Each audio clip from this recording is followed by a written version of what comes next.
Hello viewers, welcome to the Bachelor course of Population Studies.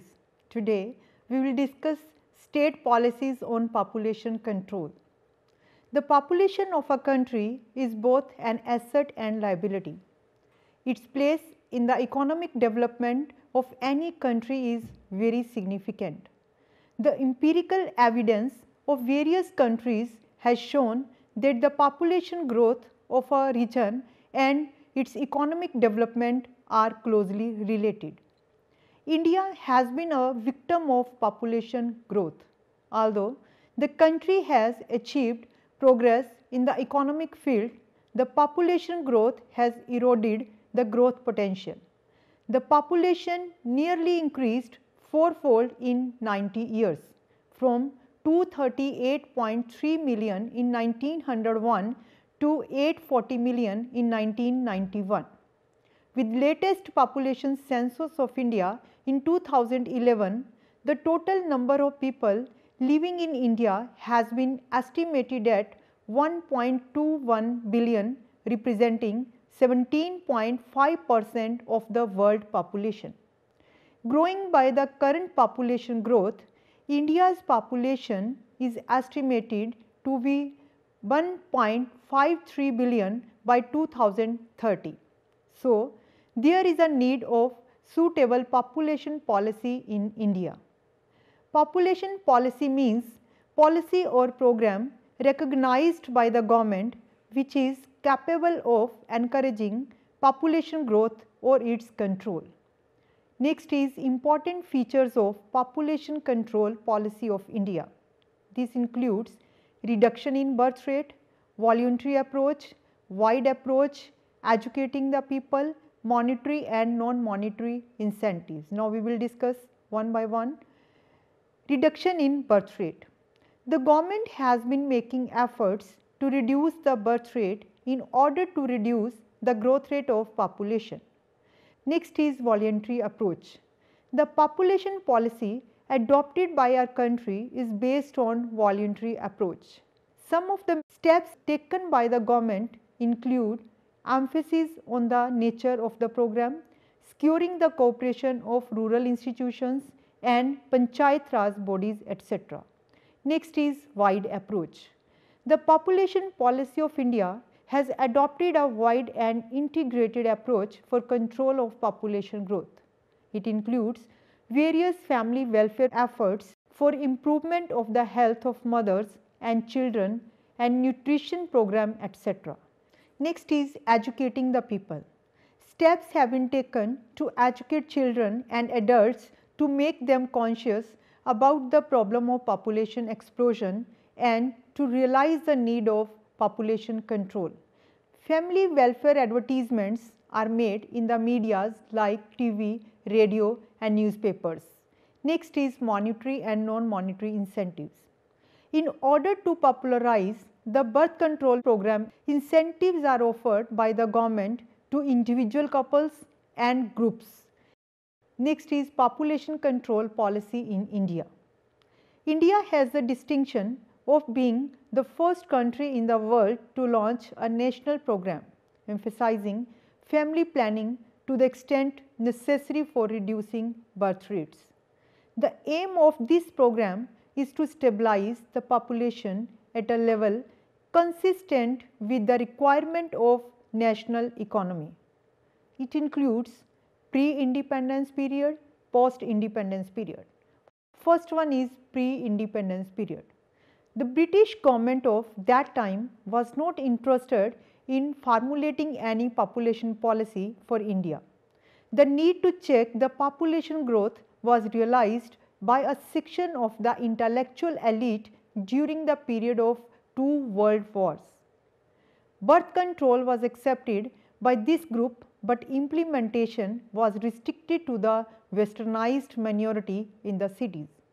Till 1921, India's growth rate was negligible and it started rising after 1921. Immediately afterwards, there were many local initiatives for arresting this growth. In Pune, the first family planning clinic was started in 1923. In 1928, a new Malthusian League was formed in Madras, and in 1930, a Congress government run family planning clinic was started in Mysore.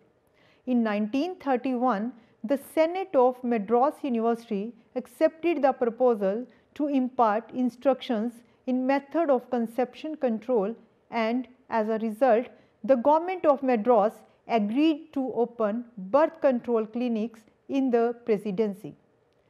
At the All India Women's Conference held at Lucknow in 1932, it was recommended that men and women should be instructed about the methods of birth control in recognized clinics. In 1938, the Congress Party started its National Planning Council, and it had a special subcommittee looking into various aspects of India's population problem. The Bhor Committee recommended in 1946 that population growth would be a problem and that the government should promote birth control. So, it is clear that prior to independence, there was a pressure from the intellectuals that the government should formulate a policy for dissemination of information on birth control. The next is post-independence period. When the country attained independence and planning was launched, population control became one of the important items on the agenda of development. The Planning Commission recognized the need for a population policy. In the draft of its first 5-year plan, it recommended a population policy for planning and improvement of health of mothers and children. It also accepted that the state should provide facilities for sterilization. This policy emphasized 3 components: fertility, mortality and migration. The policy incorporates programs for reducing mortality and also emphasized the reduction in fertility by giving it the top slot in the family planning program. Keeping this in mind, the plan set out these objectives. First one, to recognize the factors which contribute to a rapid increase of population. Next, to understand human fertility and means of regulating it. To devise speedy ways of education of the public. To make family planning counseling an integral part of the services in hospitals and health centers. The second 5-year plan gave an even more prominent place to population assessment. A national program launched under this plan had 4 main components: education to create the background of contraceptive acceptance, service through rural and urban centers including the provision of sterilization facilities, training of personnel, research. The third, fourth and fifth plans also laid emphasis on the population policy and its implementation through family planning. The expenditure on population control in the second plan was rupees 216 crores, in the third rupees 284 crores, in the fourth rupees 330 crores and rose to rupees 497 crores in the fifth. National Population Policy 1976. The National Population Policy was announced in 1976. The policy statement reaffirmed the government's commitments to bring down the birth rate to 25 per thousand by the end of 6th plan.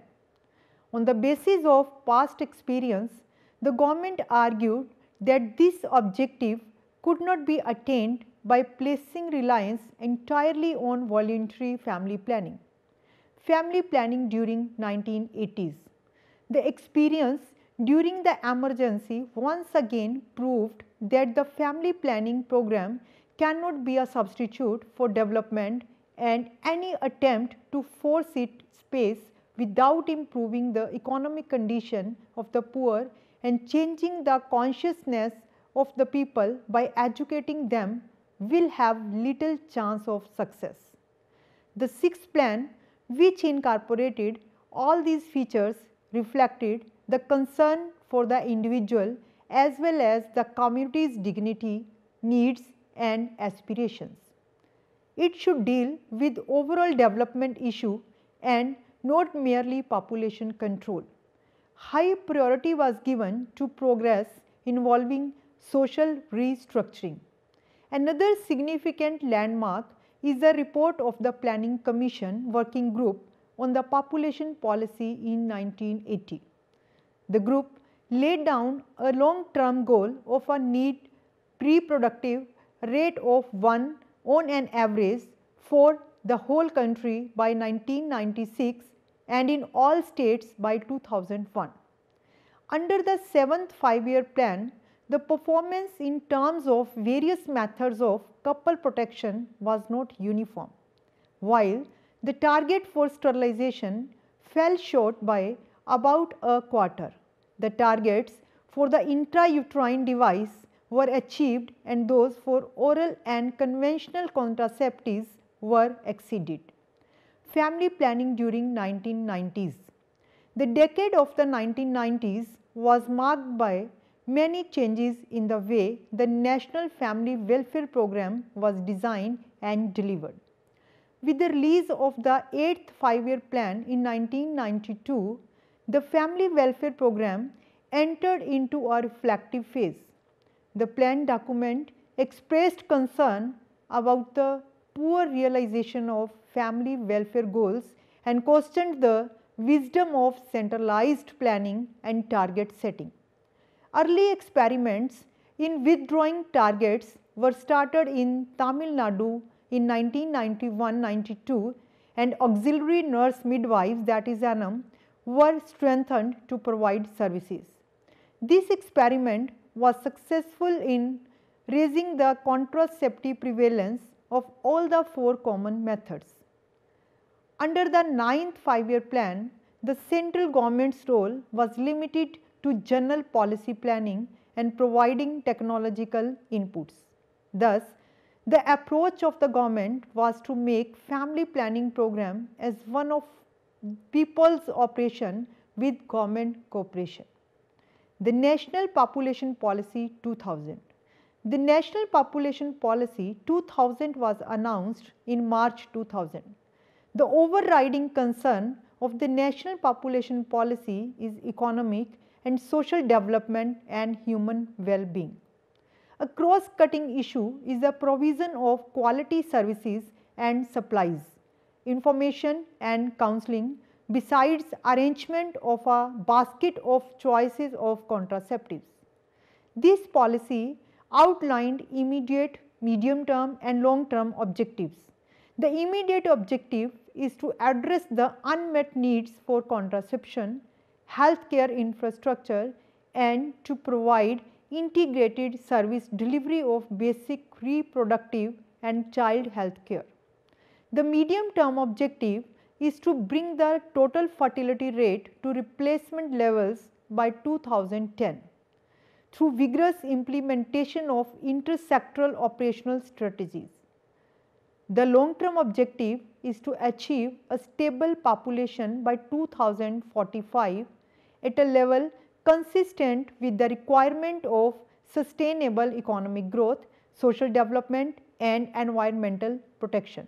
Some of the goals of the National Population Policy 2000 includes address the unmet needs for basic reproductive and child health services, supplies and infrastructure, 100% registration of births, deaths, marriage and pregnancy, reduce infant mortality rate to below 30 per 1000 live births, reduce maternal mortality ratio to below 100 per 1 lakh live births, achieve 80% institutional deliveries and 100% deliveries by trained persons, achieve universal immunization of children against all vaccine preventable diseases, promote delayed marriage for girls preferably after 20 years of age, make school education up to age 14 free and compulsory, and reduce dropouts at primary and secondary school levels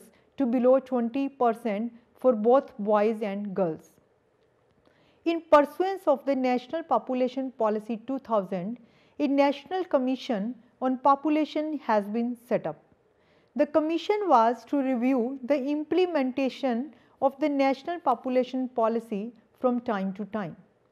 Analogous to the National Commission, state level commission on population have been set up with the objective of ensuring the implementation of population policy. Other programs and schemes of Government of India. To arrest the population growth and to improve the fertility and mortality rates, the Government of India has floated a number of programs and schemes which aim at providing affordable and quality health care services to rural population. These are the National Rural Health Mission, Primary Health Care Services, Reproductive Child Health Program, Janani Suraksha Yojana, Family Welfare Linked Health Insurance Scheme, Compensation for Acceptor of Sterilization, Integrated Child Development Services. First one is the National Rural Health Mission. It was launched by the Prime Minister of India in April 2005 throughout the country. Its goals are reduction in infant mortality and maternal mortality ratio, prevention and control of communicable and non-communicable diseases, population stabilization, gender and demographic balance, promotion of healthy lifestyles. Next is primary health care services.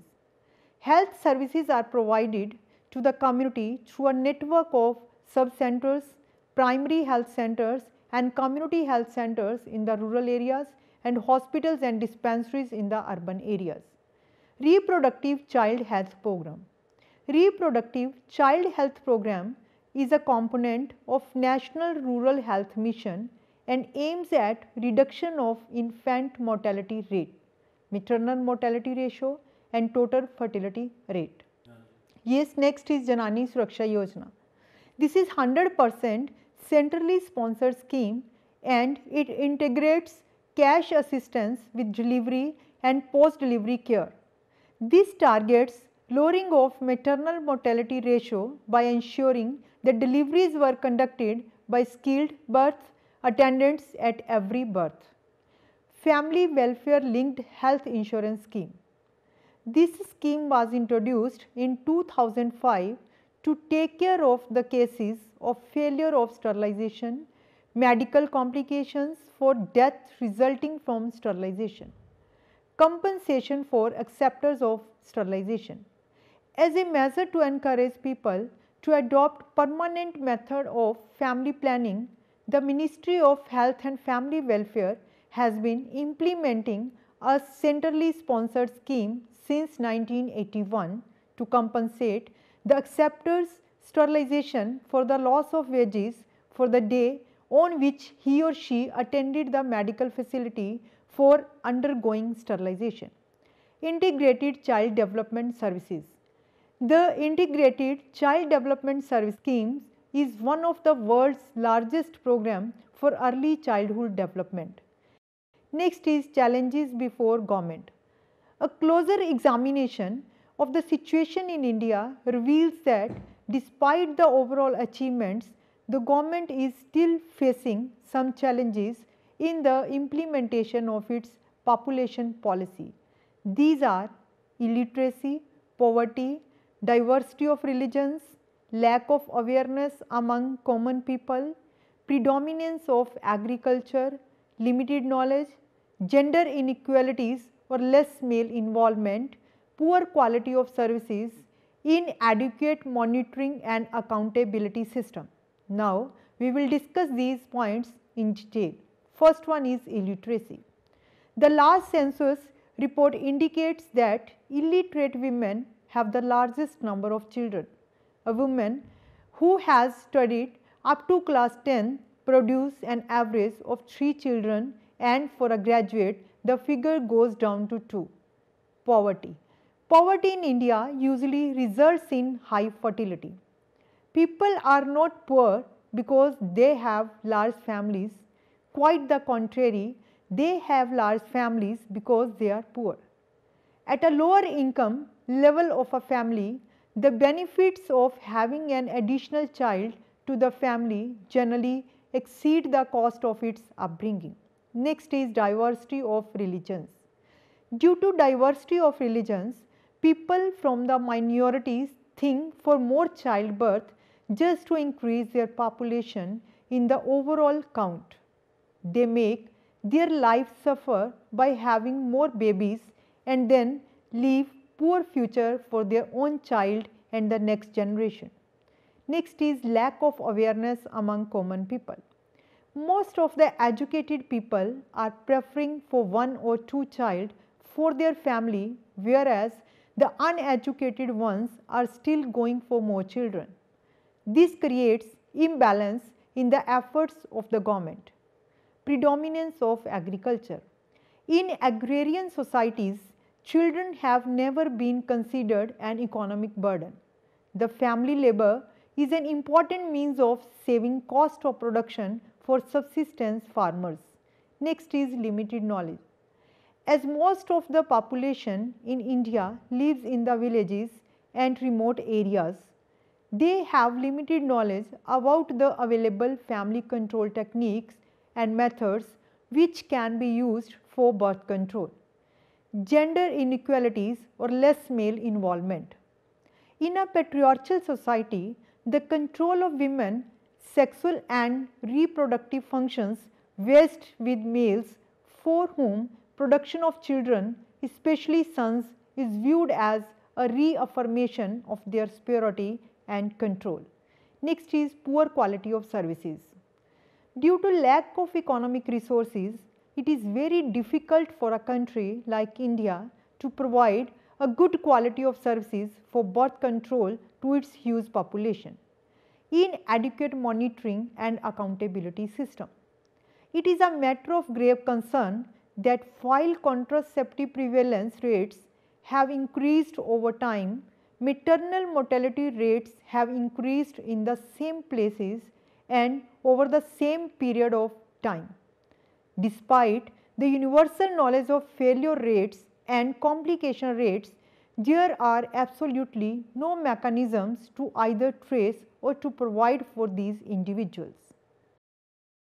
To sum up, it can be stated that the importance of the population policy as a device to control population explosion is now universally recognized in India. The government has introduced various schemes under which incentives are being given to those who accept family planning. The system of cash prizes has given some inducement to the people to go in for sterilization. Since family planning is a completely voluntary in this country, coercive methods have been generally avoided. But in India, basic aspects like spread of education and improvement in standard of living have been very much ignored in the government's drive to bring about a fall in the fertility rate. Greater reliance on family planning programs to realize this objective in a social environment which is non-receptive to the program clearly betrays the understanding of the problem. Therefore, if population problem is to be solved in this country, frontal attack has to be made on poverty, particularly in rural areas. That is all for today. In next lecture, we will continue with some related issue. Thank you.